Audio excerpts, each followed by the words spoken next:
Hi, I'm Lizzie Getty-Ehrlich.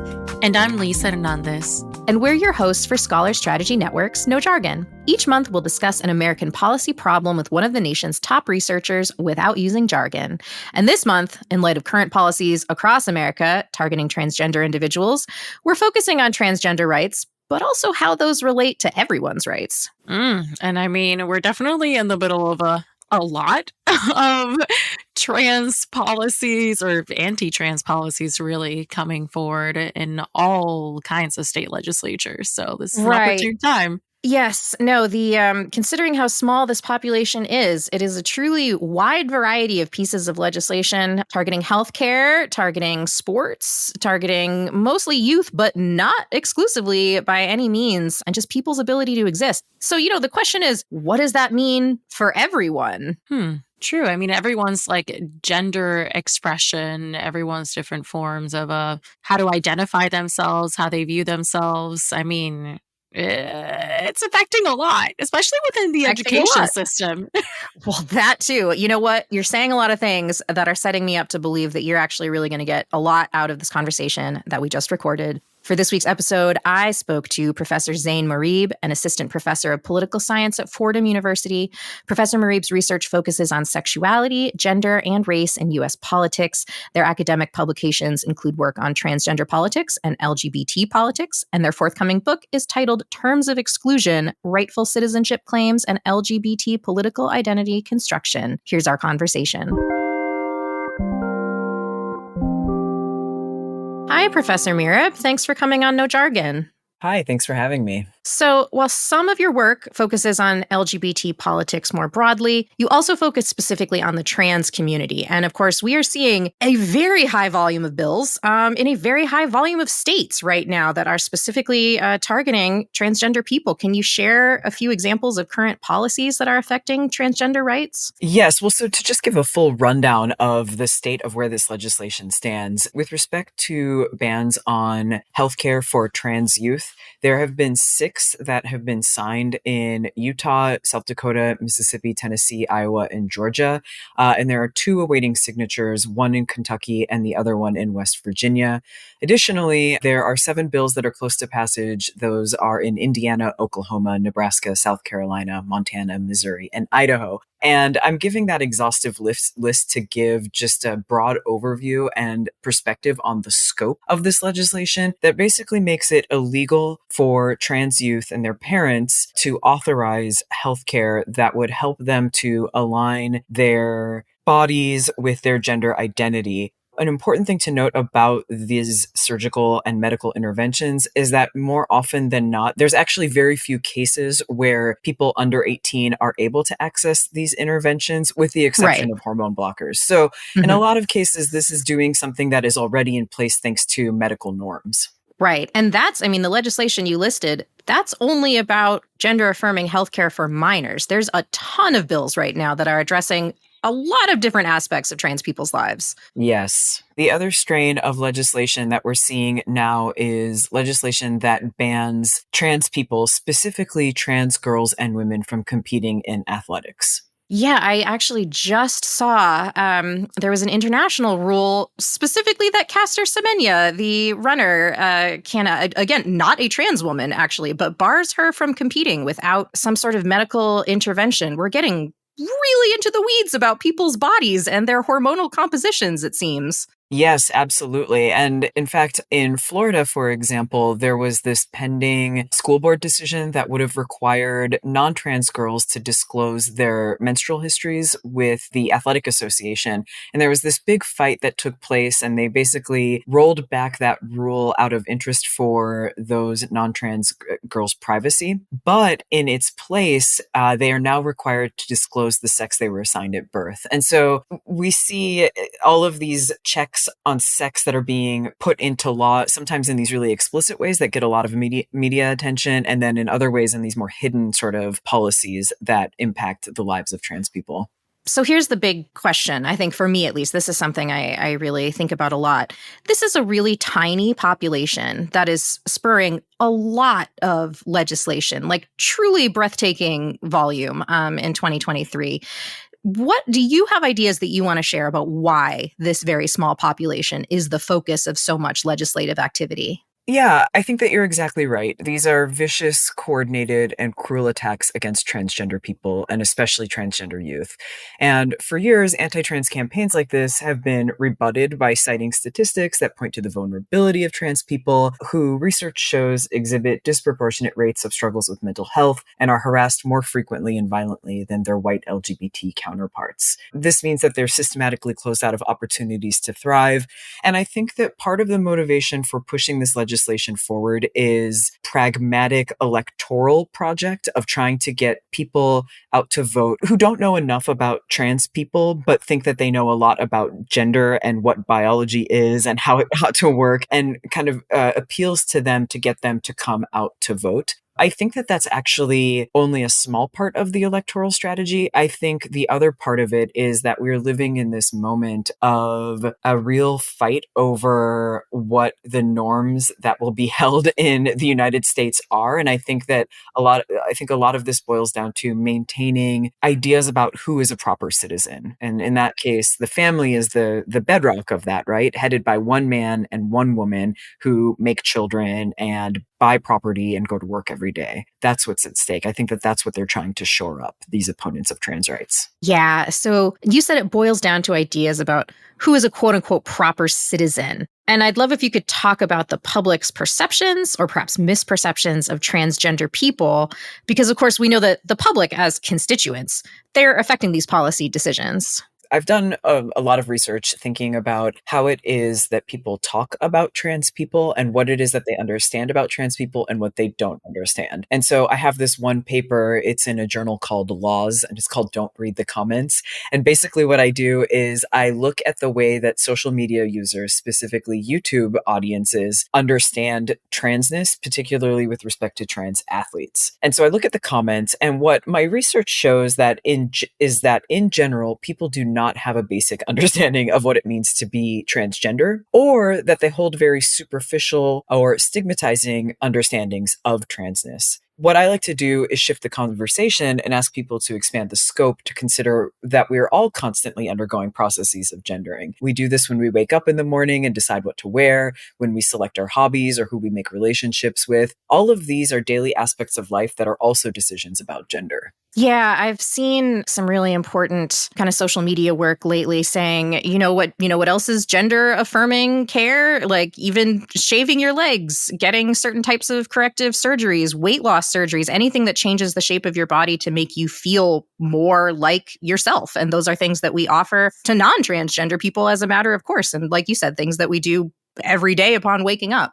Absolutely. I have an exhaustive list of this, but I'll want to highlight two things in response to that comment. On the adult front, both women and men, non-trans women and non-trans men, use exogenous hormones to affirm their gender identities. And these are included, but not limited to, women who are going through menopause, who use estrogen to maintain soft skin and hair. We can think of those as gendered characteristics. Men who experience sexual dysfunction use testosterone. Bodybuilders also use actually both testosterone and estrogen, so testosterone to build muscle and then estrogen to drop weight before a competition. A few years ago in the New York Times, Jane Brody had a piece about how parents in New York City who have a lot of disposable income were seeking hormonal interventions for their short children so that they could grow taller. So, I'm trying to sample as broad a range of possible hormonal interventions to show that discourse around trans youth is being politicized to generate hysteria around trans youth and hormones, when in reality, there's not a real there. Right. Well, that's the other thing I think maybe people don't understand. And you can say if this is something that you found as well, in doing your research, just that there's this idea that testosterone is for men and estrogen is for women, as if those were two distinct types of bodies that have no, of the other hormone within them, or that those hormones don't fluctuate at times of our life. It's absurd. And it's wrong. So both women and men have versions of testosterone. It is part of their hormonal makeup, right? We just call it a different thing when it's in people assigned female at birth. It's androgens. And in men, it's testosterone. There's a great book by Rebecca Jordan Young and Karina Karkazis on, it's called Testosterone, an Unauthorized Biography. And it talks about the ways that the science around hormones isn't really settled. And so what's stepped into the place of that information that could be objective is stories that we tell about testosterone. And I think that those stories are doing a lot of work in this political moment. Yeah. And tell us some more about the stories that you're encountering that people are telling about the populations that maybe you're saying there's a clear lack of understanding, especially, if there's public attitudes that are resulting from a lack of understanding of transgender identity. What can we do? What's the next steps when it's about changing people's understanding and how they're working in the world? One of the things that I found so concerning in this research that I did on YouTube users and the way they talk about trans people, and especially trans youth and trans girls, is the way that they quickly go to dehumanizing rhetoric and basically deny personhood to trans people. And by personhood here, I'm referring to the things that we need in order to thrive. So safety, opportunities to compete in sport, opportunities to have friends. It is this very flattening rhetoric that basically says you must be mentally ill or have something incredibly wrong with you in order to be trans, and therefore you don't deserve to have any of these things. And I think that's one of the most alarming parts about this legislation, is that I think a lot of the reason that it is gaining so much steam right now is that there's a lot of misinformation about trans people. But then I think that there's also a mobilization that doesn't care if trans people are erased from public and social life. In fact, I think that that's the goal. Yeah. And I mean, part of that, when you are talking about a small public population, it is entirely possible to be someone living in the United States and not know a lot of trans people. And I think that can make it easier to either dehumanize, if that's what's being fed to you, or to not care. One of the things that I think is really interesting about the way that the debate, especially about trans athletics, gets framed is that banning trans girls from sports will ensure fairness for non-trans girls.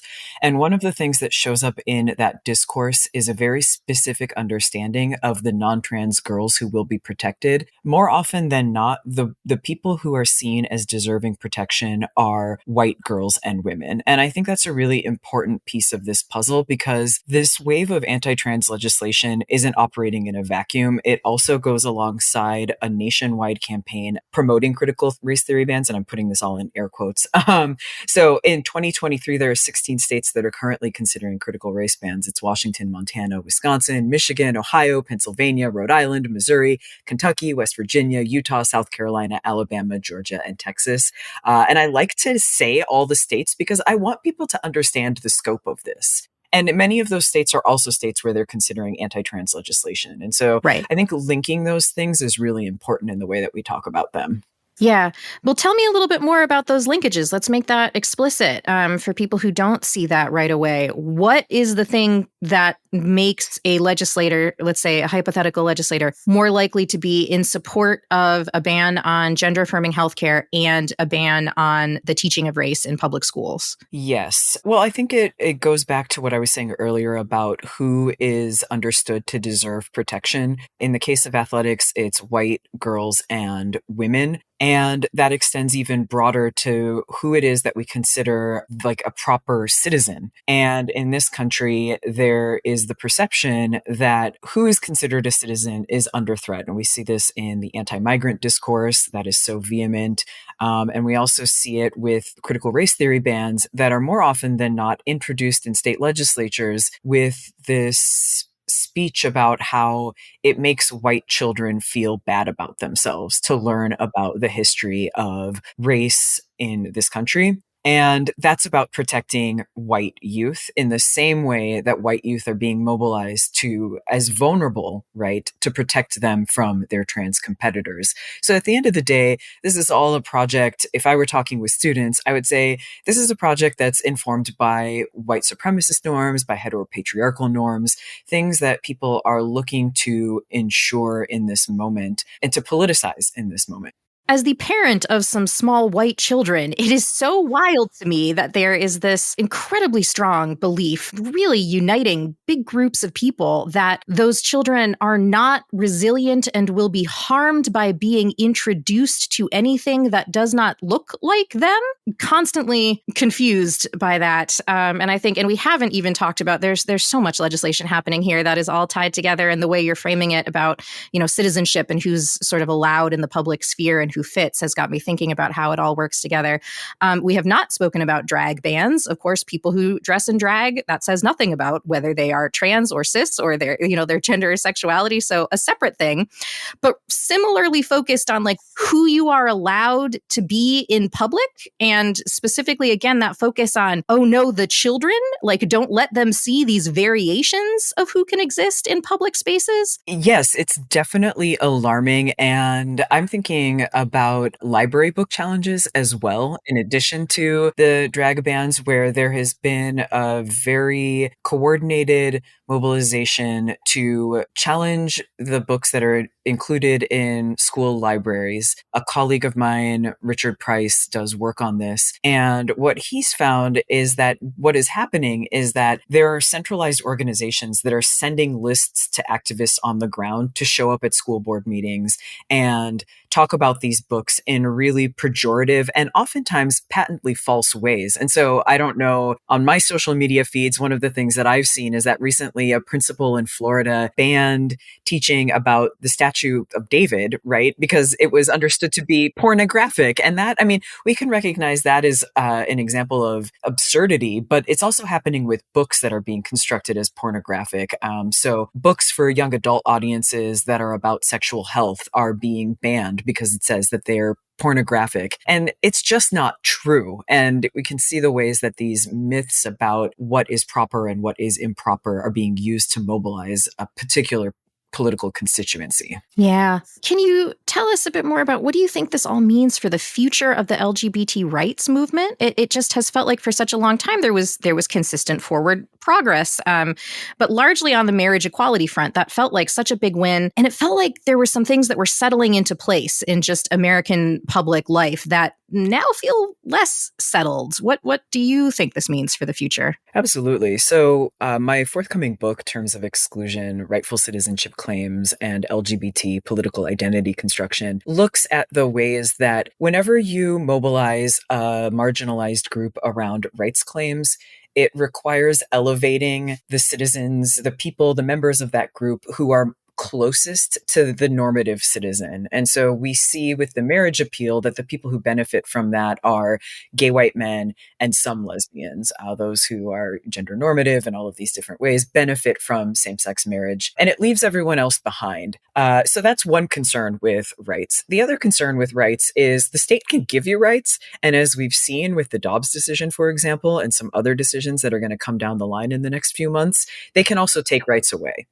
And so my vision, my hope for LGBT politics moving forward is that we abandon rights entirely, and that we look to other sorts of political projects that make a net benefit for as many people as possible. So, for example, universal healthcare. Tell me more about that. I want to hear more about what we need to organize around next. You really teased that, and also a very bleak, but I believe evidence-based vision of the near future, where yes, we are about to see a few more rights removed pretty soon. So I want to know what you're thinking about how we can work together to prepare for that. Yeah, I mean, the trouble with this is that rights are really easy. The templates, the stories that we have in place to make rights claims are very well established. The harder work is doing things like making structural changes that, again, benefit as many people as possible. So I named universal healthcare as one. We've seen an ongoing battle in this country over universal healthcare. If everyone had access to healthcare, that would address a lot of the problems that a lot of groups are facing, right? Who don't have access to basic care. It would also eliminate this concern for needing to be married, authorizing same-sex marriages, because a lot of times what people would do is they would do that in order to access employee-sponsored healthcare of their spouse, right? we can all agree that everyone needs access to healthcare. And even people in this country who have employer-sponsored healthcare face obstacles in accessing it, right? So you might not have good insurance, or you may have to wait 6 months to see a doctor. If we were to prioritize universal healthcare that is efficient and effective for as many people as possible, what that would do is it would resolve some of these tensions that we see emerging between different groups. And so the rollback of abortion rights and Dobbs has been used by some feminists to claim that this is because trans people have been taking all the attention away from real women. And what I think gets missed by that fracturing is that the thing that ties trans people and women who want to control their reproduction is bodily autonomy. And so if we can develop a public health system that has provisions built in for bodily autonomy, that frames issues around reproduction and gender identity not as individual problems, but as public health issues, which I think the discourse on abortion is shifting towards, especially people highlighting the ways that women will die if they don't have access to abortions. That will be life-saving, right? So now we're talking about abortions or the denial of abortions as forced pregnancy, which I think is a really important turn. But by the same token, trans people are also going to be really harmed if we continue to take away the right to people to control their bodies. And I think that's why it's starting with trans youth. I think, to quote Angela Davis, if they come for you in the morning, they're going to come for me in the night. I think it's starting with trans youth. And I think we've already seen in Texas, there's already a bill that's looking to expand the bans on healthcare for trans people up to the age of 26. Oh, yeah. No, So- they're immediately moving right up the ladder. We have stopped very briefly on legislation that only affects minors. Exactly. And so again, thinking about universal healthcare as one way to address those problems. Mm-hmm. And what does that mean for the future of coalition building for LGBT activities or the movement, as a whole? It feels like it requires a different type of organizing, maybe, because we're talking about changing the whole U.S. healthcare system, for example. Absolutely. I would love to see an LGBT movement that seeks these connections. So not only to non-trans women or women who are in heterosexual relationships and around abortion, but also thinking about immigration issues, right? And who constitutes a family, who constitutes a proper citizen. And part of redesigning the LGBT movement or pivoting will be going to people who are most negatively affected in these moments and asking them what they want and need, and then designing a political movement around that. And that's been part of LGBTQ organizing. That's part of what I talk about in my book. It's been for decades, this is the way that it's been done. And the kind of challenge now is that the rights-based movement has taken a center stage. But there's always been this work behind the scenes to forge these inclusive coalitions. The other thing that I would say is that there's this narrative circulating at the moment that critical race theory bans and bans on trans youth in sports or LGBTQ topics in schools were spurned by the pandemic when a lot of parents were doing homeschooling, and suddenly, this is how the narrative goes, and suddenly we're shocked to see what their children were learning. I don't think that's true. I can't empirically verify this, but what I can say is that we do empirically know that there is a very long history of a parents' rights movement in this country that has sought to change it so that, homeschooling was no longer criminalized, but supported by the state. And I think that they have seen this post-COVID moment as a window of opportunity to move the ball forward on these arguments that are about securing parental rights. The supreme irony of it all is that the rights that they are arguing for as parents come at the cost of parents of trans youth. And that, I think, is a tension that I don't have a policy-based solution for that, but my job as an academic is to put that out there into the world. And I love that your audience is a policy-making audience. And so I'll just say, I would love to see some sort of solution that can resolve this dilemma and put on the table that this is not a new problem. This is just a symptom of an ongoing problem. One of the things that I would like to see more of in this conversation about the attacks on trans people is trans people sharing stories of the sort of joy and ebullience that there is that can be in living your life the way that you want to live your life. I think that we have worked really hard to emphasize the negative aspects of what happens when you deny people access to trans healthcare. And I think it's really important to state those things over and over and over again. But I also worry that we're going down this path of saying that it's all, it's all darkness, it's all terrible things. And it's like, no, actually, people who access trans affirming care or gender affirming care are happier. There was just a piece in the Washington Post a couple of days ago that said exactly this. Trans adults say that they are happier in their lives after transitioning versus before. So I think that these are important things that we need to highlight. And then I would go back to what I was saying earlier, which is we're all gendered. It's not just trans people who are gendered. We're all doing gender things all the time, always. And so thinking about gender in these expansive ways. Yeah, thank you so much, Zein, and thank you for listening.